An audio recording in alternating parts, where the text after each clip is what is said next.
I like Joanne. She was a member of our administration. She did very well at GVB. Good friend of myself and my wife. Matter of fact, I met her yesterday at the fundraiser for Frank Blas, and I came up to her and I kissed her and I said, I understand, you know, this is a campaign, but let's, after the election, let's all come together. Then I honored her mother.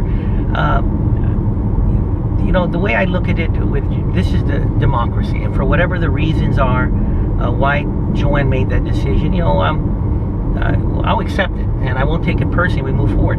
I remember when she did come to see me to give me a 1 month notice of intention to resign. From the Guam Visitors Bureau. From the Guam Visitors Bureau. I was asking her, is there anything? Does this have to do with Mary or anything? I hope not. And she said no. As a matter of fact, she said she had a better job opportunity, getting a very high position at Duty Free Shoppers.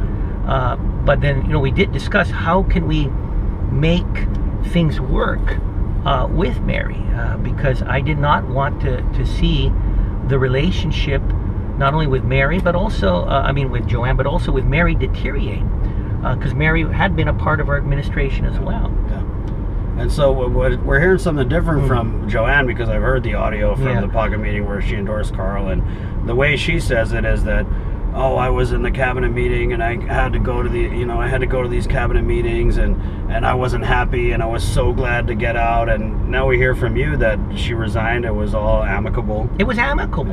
Yeah. She did give me advice about, you know, apologizing, but I advised her I didn't think there was anything to apologize about. You know, as far as I'm concerned, for a governor to intervene in the decisions made at an autonomous agency by a board and management, unless there's something so egregious that I have to use my organic authority.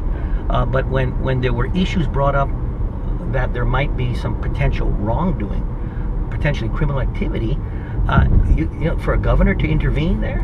Now, maybe my opponent would do it, but that is where, you know, the danger of authoritarian centralized control over a government, and a governor who does his job and hires people to do their jobs as well, whether it's a board or a director.